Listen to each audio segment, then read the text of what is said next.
सुन जननी सोई सुत बड़ भागी,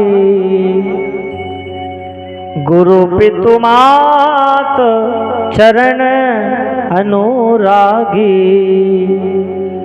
उस माता का गर्भ सदा सदा के लिए धन्य हो जाता है जिनके बालक महाराज भगवान के भक्त होते हैं, माता पिता की बात मानते हैं। गुरु पितु मातु चरण अनुरागी। इस प्रकार से कपिल देव जी की बातों को सुनकर मैया देवहूति को मोक्ष की प्राप्ति हो जाती है। बड़े प्रसन्न होते हैं कपिल देव महाराज, क्योंकि ये भगवान के अवतार हैं कपिल देव जी। अब महाराज एक बार की बात है, सुखदेव जी परीक्षित जी को कथा सुनाते हैं और विदुर जी मैत्रेय जी को कथा सुनाते हैं। भवे शीलवताम श्रेष्ठाम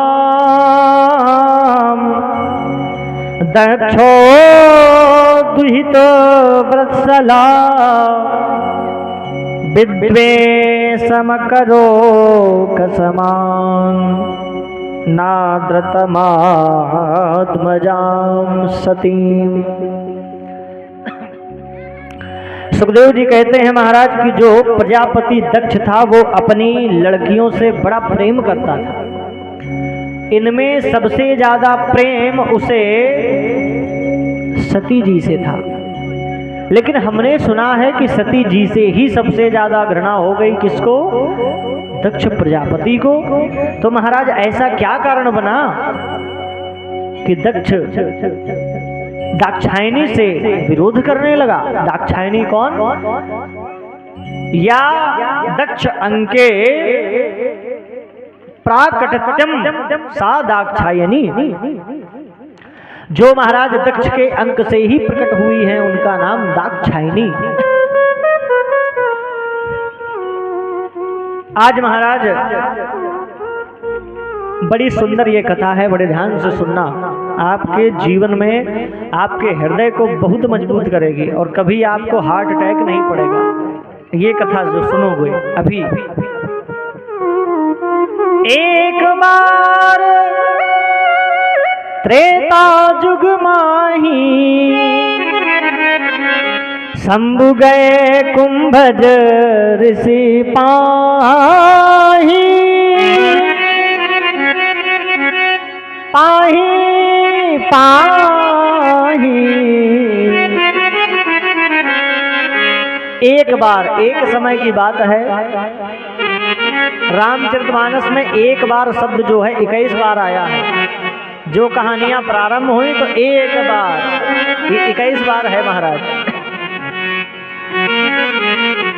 प्रसाद सभी लोग नीचे से लेते जाएं, हमारे परीक्षित जी सबको प्रसाद देंगे, क्योंकि परीक्षित का नाम है होता है देने वाला, जो सबको देता है। तुम देते रहो, पंडितों को भी देते हो, इनको भी दो। बोल वृंदावन के हरिलाल की जय हो। एक बार त्रेता जुगमाही, शंभु गए कुंभज ऋषि पाही। बड़े ध्यान से सुनना। भगवान शंकर के जैसा वक्ता इस संसार में कहीं भी नहीं है, लेकिन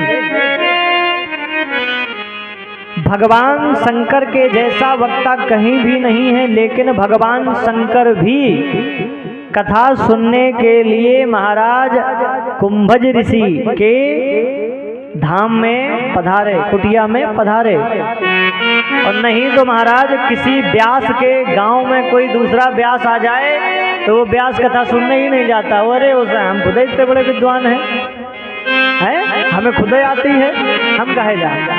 लेकिन भगवान शंकर के जैसा वक्ता, इतना बड़ा विद्वान, जिसने भगवान की कथाओं को अपने मन में रखा है, रचि महेश मन मानस राखा, वो विद्वान व्यक्ति भी महाराज कथा सुनने के लिए गया।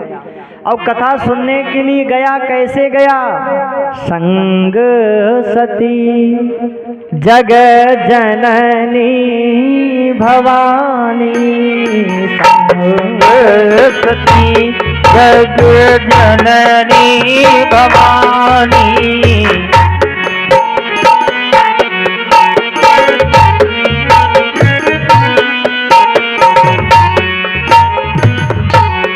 अकेले नहीं गए, संग सती जग जननी भवानी। अपनी पत्नी के साथ में कथा सुनने के लिए गए। तो जितने भी यहाँ कथा सुनने आते हैं, अगर भगवान की दया से उनकी पत्नियां हैं तो निश्चित ही अपनी पत्नियों को भी साथ में लेके आवें। ये जो बाहर गांव से आए हैं, कुपरा बजेठा और जो है डेरी, इनके लिए छूट है, लेकिन जो महाराज पास से पधारे हैं उनके लिए छूट नहीं है। ये अपने पत्नी के साथ आया करें, ताकि जो ज्ञान तुम्हें मिले वही ज्ञान पत्नी को मिले। नहीं पता चले जो ज्ञान हम आपको दें तुम उसके बदले दूसरा ज्ञान अपनी पत्नी को दो कि पंडित जी ऐसा कह रहे थे। अगर पत्नी साथ में आएगी तो कहेगी नहीं कि नहीं पंडित जी ऐसा नहीं कह रहे थे। हमारे परीक्षित जी बड़े बढ़िया हैं, पत्नी के साथ सुन रहे हैं। क्यों? क्योंकि शंकर जी की परंपरा है कि जब भी कथा सुने के तो सपत्नीक सुने। संग सती जग जननी भवानी। अच्छा, कथा सुनाने लाए क्यों है? क्योंकि शंकर जी ने बहुत सारा ज्ञान दिया। किसको? सती मैया को। लेकिन सती मैया के कभी दिमाग में कोई बात जाती ही नहीं। आज महाराज राम जी की सुंदर कथा होने लगी, और जब राम जी की कथा हुई तो राम जी की कथा में जैसे ही सुनाया गया, हे खग हे मृग मधुकर सेनी, हे खग मृग मधुकर सेनी, तुम देखी सीता ब्रज नयनी, तुम देखी सीता ब्रज नयनी। हे खग हे मृग मधुकर श्रेणी, तुम देखी सीता मृग नयनी।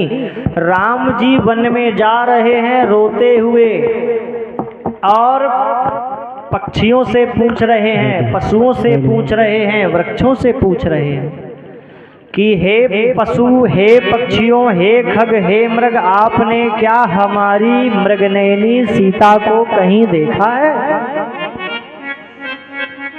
देखो, जब व्यक्ति प्रेम में